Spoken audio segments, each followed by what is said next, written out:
With the intense and consistent application of worthy disciplines, we have the individual and collective capacity to change ourselves, our incomes, our attitudes, our lifestyles, and our effect on other people. We can change opinions, we can change leadership, we can even change the direction of our nation.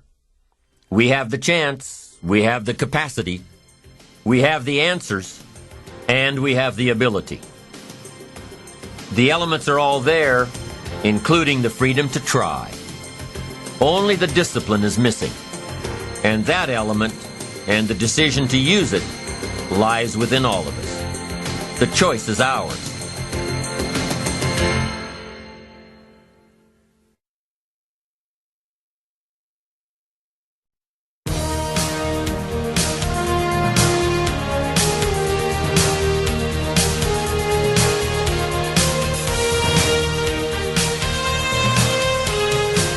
So far, we've discussed the three principles of building your ambition.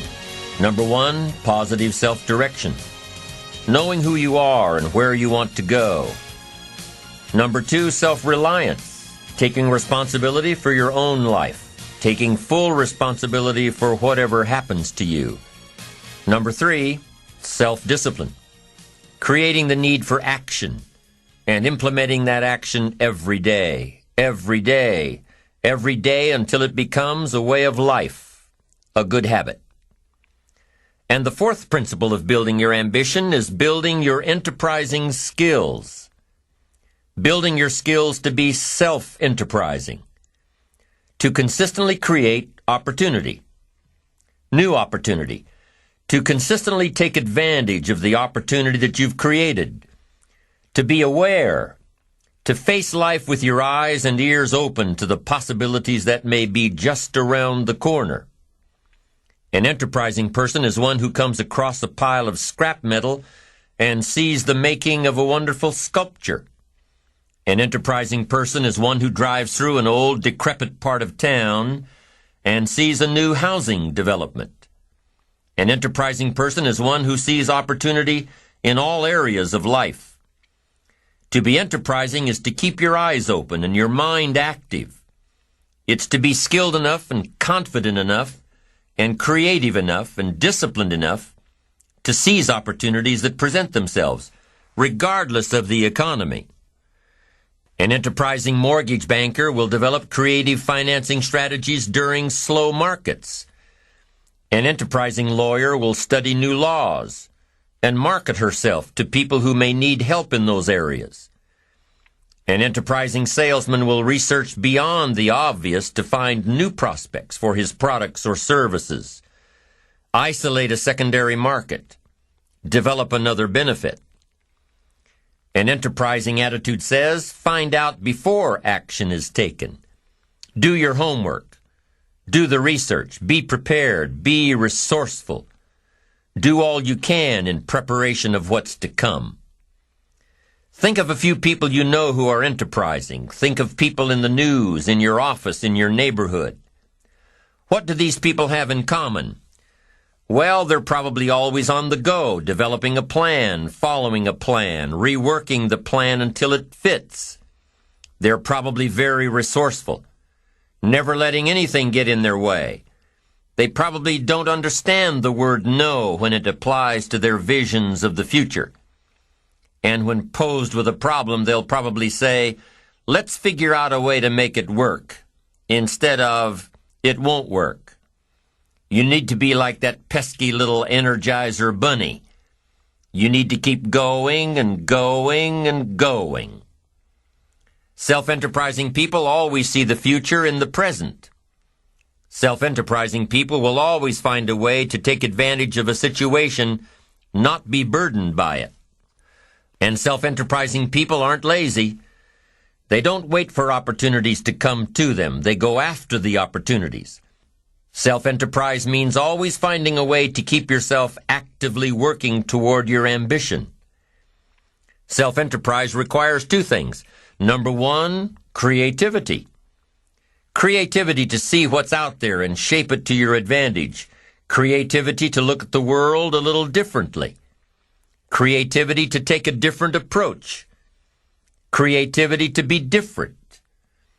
And what goes hand in hand with the creativity of self-enterprise is number 2, the courage to be creative, the courage to see things differently, and the courage to go against the crowd, the courage to take a different approach, the courage to stand alone if you have to, the courage to choose activity over ease. And activity generally relates to how you feel about yourself, understanding your self-worth, how valuable you are. What could you do if you had all the skills, took the classes, read the books, burned the midnight oil? What could you do? What true value could you develop? This is one of the better exercises. What could I become? What could I really do in the marketplace? In enterprise, home, family, experience, love, friendship, marriage. How valuable could I become?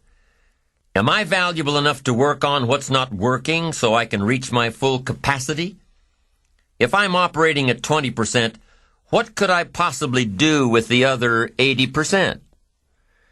Once you start understanding how valuable you are, it's a whole new experience. Understanding self-worth. It plays a major role in our ability to be self-enterprising. Our self-worth makes the difference between being lazy and being active. Being self-enterprising. If we don't feel good about ourselves, we won't feel good about our lives. And if we don't feel good about our lives, we won't be very interested in looking for opportunities. So you see, being self-enterprising doesn't just relate to the ability to make money. Being self-enterprising also means feeling good enough about yourself, having a great enough self-worth to want to seek advantages and opportunities that will make a difference in the future. Enterprise is always better than ease.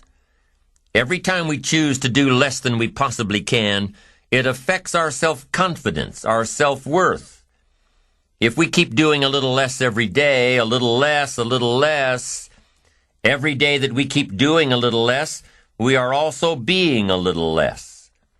Can you imagine what you'd end up being after 10 years of doing a little less every day? It's devastating. Think about it. Doing less could ruin your life. Now, you can reverse the process of doing a little less. You can reverse this process by using your self-direction, your self-reliance, your self-discipline. You alter the course by doing a little more each day. A little more. And pretty soon you'll develop a new habit of doing rather than neglecting. And days and weeks and months of doing a little more will ultimately do what? It'll increase your confidence and your courage and your creativity and your self-worth. In the end, it's how we feel about ourselves that provides us with the increased courage and creativity for self-enterprise. It's how we feel about ourselves that provides the greatest reward from activity and enterprise. It's not what we get or what we accumulate that makes us valuable. It's what we become that makes us valuable. Success isn't in the having.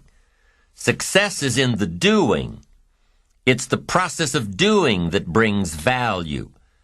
It's the activity that transforms our dreams into reality, that converts ideas into actuality.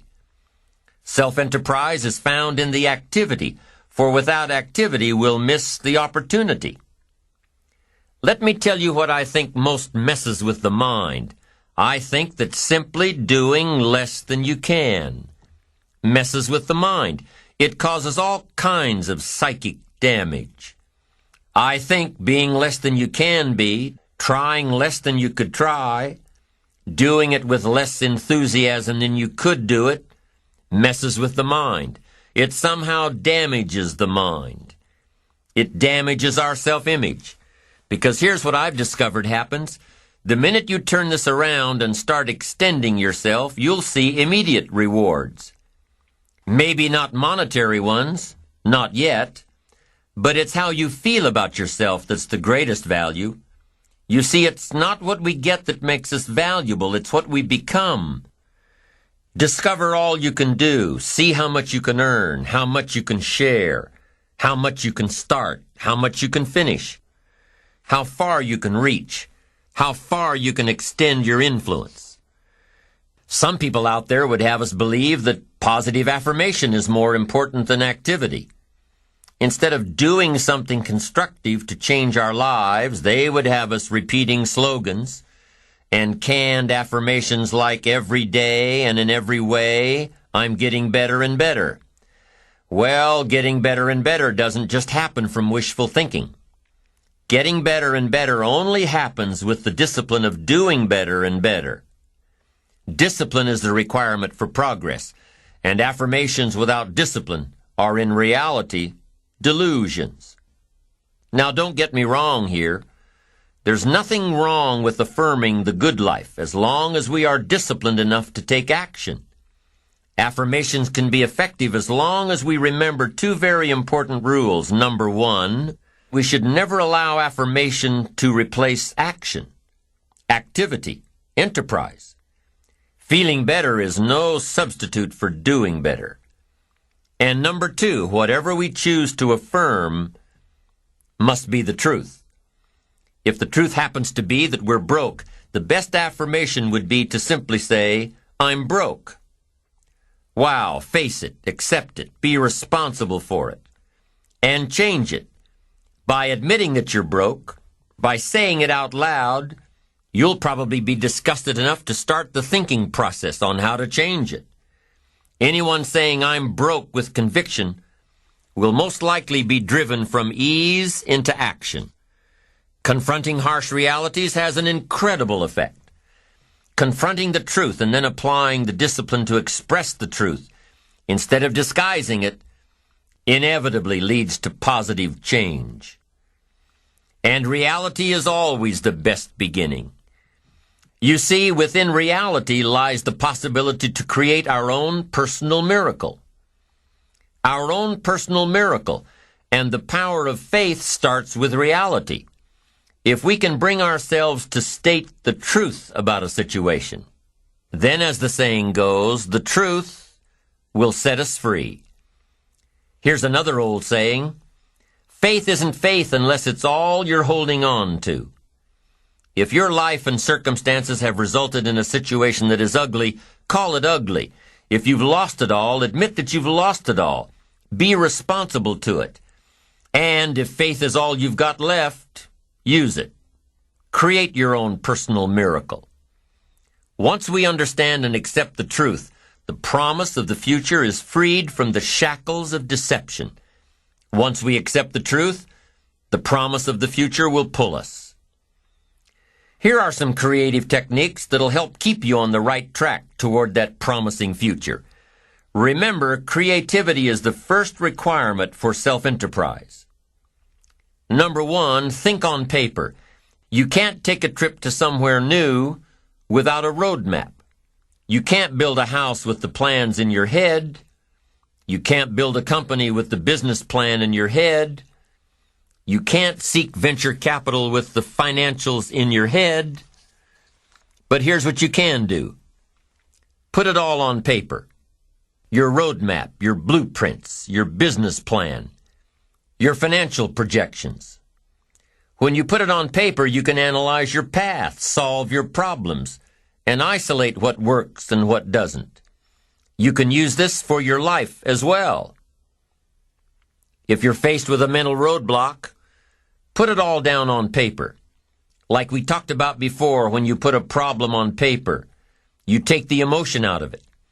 With the emotion gone, you can look at the roadblock objectively. You can figure out what you did right, and you can figure out what you did wrong. You can figure out how to change it. So here's what you do. Pick a problem out of your head and pull out a piece of paper. Then draw a line down the middle. On the left-hand side, jot down the problem. Just what is the problem? Write it out. We've got so much going on in our heads that we can't figure things out until we take a piece of it out and put it on paper. What is the problem? This is the problem. State it the best you can. The doctor says, oh, you look good. Come and see me in a year. And you say, no, doc, I'm hurting here. He says, no, that's negative. Just be positive. No, we've got some negative stuff we need to deal with. So what is the problem? State the problem. Write it down. Now, on the other side of this paper, you put the answers or the solutions. And I've got 3 questions to ask in order to find the answers. And by the way, these 3 questions can be used to solve almost any problem. Here they are. The first question you need to write down is this: what can I do? What can I do? Because you don't want to go any further than that if you can solve it yourself. What can I do? Then what you do is develop working papers. You start jotting down. I could do number 1. I could do number 2. I could do number 3. Here's some alternatives. Then you start analyzing them. Let's see, number 3. No, that one would take too long. I haven't got that much time. Okay, number 2, not sure. Okay, let's look at number 1. Maybe this is my best one, the one I thought of first. Now, if that won't work, here's number 2. What could I read? Maybe there's a book on my problem. Somebody spent a lifetime trying to figure out this problem. Maybe it's written out in concise language somewhere to give you the instant benefit of someone's advice. You don't need to reinvent the wheel. Do your homework and find the solution. And then you start developing some working papers on what you're reading. Book number 1, this guy's crazy. Book number 2, this guy's too shallow. Book number 3, this guy's got some interesting things to say about this problem. I'm telling you, if you want to solve a problem, the best questions to ask are, number 1, what could I do? And number 2, what could I read? Don't miss the book that could help. So I'm asking you, don't sell yourself short here. You can find some answers. Now first, try to find them yourself from your own experience. Then second, if you can't find them yourself, now ask, what could I read? Go to the library. Go to the bookstore. Search your own library. Go back through your own journals to find the stuff that's been helpful and valuable to you. And see if maybe you've made some notes that could be helpful in your situation. Now, if that doesn't work, then ask question number 3. And question number 3 is, who could I ask? Now, guess what you're prepared with when you ask somebody to help you? You've got your working papers to show them. You say, I've got my working papers. I've tried my best to figure it out myself, and that finally left me short. Here are some of the books I've read. I've researched this material, and I'm still short. Now could I possibly ask you, and could you possibly help me? You can't believe how willing somebody will be to help you if, first of all, they've gotten the idea that you were willing to help yourself. So if you've got a problem, pull it out of your head and put it down on paper. Then ask yourself, what can I do? And if that doesn't work, ask yourself, what can I read? And if after researching all you can, you still can't come up with the answer, ask yourself, who can I find to help me? I promise you, if you try these ideas and ask these questions, when you've got a problem, you'll be able to solve about anything that gets in your way. The second step to keeping yourself on the right track and being self-enterprising is to develop the ability to brainstorm. Develop the ability to brainstorm. We hear this term all the time, but what is brainstorming? Just what it sounds like, letting your brain go. Being free from all the inhibitions and objections and negatives. Just putting an idea into your brain and letting it take off. Free associating. Not planning a train of thought, but thinking freely. Now, if you're planning a creative strategy session with your associates, a brainstorming session, let me give you a little hint. Effective brainstorming can only happen if you're free from your ego.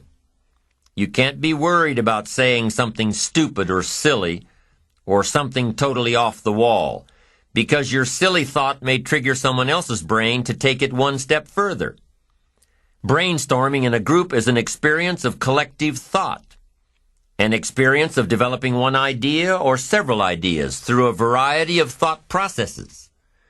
Here's another hint on brainstorming. It can't be effective unless everyone involved is comfortable with each other. If you don't feel comfortable within the group, you may withhold the very thought that provides the solution to the problem. You may withhold it because you don't want to appear stupid. How do you think all the advertisements you see on TV and in the magazines get created? How do you think some of those crazy campaigns are born? The process happens through hours and hours of creative brainstorming and working papers.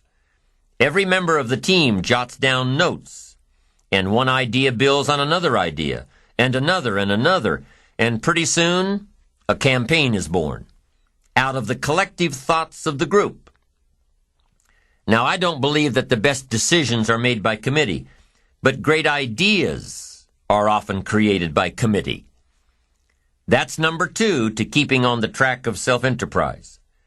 Finding answers through brainstorming, whether you're letting your brain go by itself or whether you're part of a group. Brainstorming can often lead you to solutions. Solutions you'd never have thought of if you'd imposed parameters on your thought process.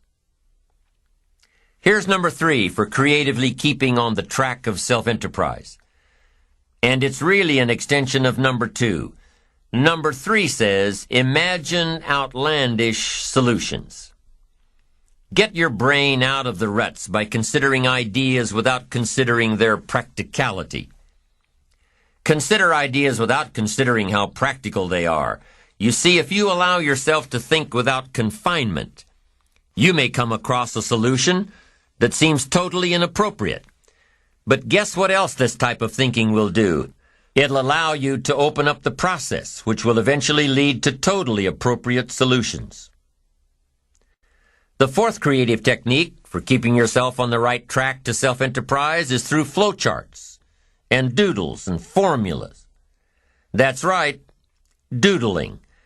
The thing you got in trouble for in grade school is actually quite stimulating to the brain, because the way you think while doodling is quite different than the way you think while creating a flowchart or writing a formula. Your doodles may end up looking like some symbol that will trigger your brain to think of an alternative solution. Drawing creative doodles wakes up a different part of your brain. Try creating a flowchart showing the path to success. What does it look like? Is it a straight course? Is it a varied course? Does it have a lot of curves and corners and different angles? Try creating a flowchart to success. It doesn't matter if it ends up being accurate or not. What matters is that it's stimulating the creative thought process. And once you awaken that creative part of you, you'll be amazed at the opportunities that were always there, ones you never saw before. It's all a matter of how you look at life and opportunities. The 5th method of creatively staying on the self-enterprising track is to access the information highway. It's amazing the kind of information that comes across the phone lines these days. With your computer, either your home computer or the one you've got at work, you can go online with hundreds of services. You can access stock quotes. You can access worldwide newspapers. You can do research. You can call up a bulletin board and directly ask questions of other users. You can make new contacts, develop an entirely new network. By taking advantage of the electronic age, you can learn more than you could otherwise learn, meet people that you'd otherwise never meet. You can find information that your library may not have. You can share information and transfer files that you've never before been able to share. Many people are afraid of their computers. They don't take advantage of all their system has to offer. Work with your computer. Find out what types of information and services you can access. Use it as a new resource, a new specialized resource that's yours for the taking. The 6th technique for staying on track: commit yourself to learning. Feed your mind. Sharpen your interest in 2 major subjects, life and people. Learn how you can better interact with others. Learn more on how to get the most from life. Learn all that you can so that you can become all that you can become. Learning is the beginning of a life worth living. Learning is the beginning of wealth. Learning is the beginning of happiness. Learning is the beginning of health. Learning is the beginning of spirituality and faith. Learning and searching is where the process of creating your own personal miracle begins. Learning is the beginning of self-enterprise. So there you have the 6 steps in creatively building your self-enterprise traits and ultimately building your ambition. Number 1, think on paper. Number 2, develop the ability to brainstorm. Number 3, imagine outlandish solutions to your challenges. Number 4, try to think in a different way using doodles, flowcharts, and formulas to spur your thought processes. Number 5, access your computer's capabilities to reach the information highway. And number 6, commit yourself to learning all that you can learn in an effort to become all you can become. Those are the 6 steps to creatively developing your self-enterprise. Now here are some tips on the second component of self-enterprise. Courage. Ambition requires courage. Ambition requires that you stand up for what's right and fight what's wrong. Ambition requires that you hold on to your values in pursuit of your success. Ambition requires that you fight off fear. Fear is one of those things, one of those emotions that can stop people dead in their tracks, foregoing success and achievement. Fear can stop people from taking all that life has to offer them. Fear can rear its ugly head in many ways. Remember the old saying, "You have nothing to fear but fear itself." You can be afraid of success. You can be afraid of failure. You can be afraid of looking ridiculous. You can be afraid of change, either positive or negative change. You can be afraid of the competition. You can be afraid of loss and destruction. We're not always born with courage. We're not always born with all the fears either. You ever hear of a baby that's afraid of the dark? Of course not. They grew in the dark for 9 months. They should be afraid of the light. But do you ever hear of a 3 or 4-year-old afraid of the dark? All the time. Where'd they learn that fear? Who taught them that the dark outside is any different than the dark inside? Where'd they learn that? Well, probably from their parents who decided they needed a night light on. The kids probably think that they should be afraid of the dark if their parents insist that a light be kept on. And what about other fears in life? Are they learned? Well, maybe. Maybe some of your fears are brought on by your own experiences, by what someone has told you, by what you've read in the papers. Now, some fears are valid, like walking alone in a bad part of town at 2 in the morning. If there isn't fear, there's probably a bit of ignorance. And that type of ignorance can easily be solved by either education or experience. Once you learn to avoid that situation, you won't need to live in fear of it. Fears, even the most basic ones, can totally destroy our ambitions. Fear can destroy fortunes. Fear can destroy relationships. Fear, if left unchecked, can destroy our lives. Fear is an enemy. And let me tell you about some of the other enemies we face, enemies on the inside. One of the enemies that you've got to destroy before it destroys you is indifference. What a tragic disease this is. Ho-hum, let it slide. Drifting away from your ambitions. Here's one problem with drifting. You can't drift your way to the top of the mountain. Next one, an enemy inside all of us, indecision. Indecision is called the thief of opportunity, the thief of self-enterprise. It'll steal your chances for a better future. Take sword to this enemy, indecision. Next enemy on the inside is doubt. Sure, there's room for healthy skepticism. You can't believe everything, but you can't let doubt take over. Doubt the past and doubt the future and doubt each other and doubt the government and doubt the possibilities and doubt the opportunities and doubt yourself. I'm telling you, it'll destroy your life and destroy your chances and empty your bank account and empty your heart. Doubt is an enemy. Go after it. Get rid of it. Next is worry. We've all got to worry some, but don't let it conquer you. Let it alarm you.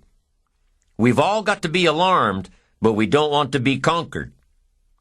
Worry is useful. 3 o'clock in the morning, your daughter's not home yet. You've got to worry.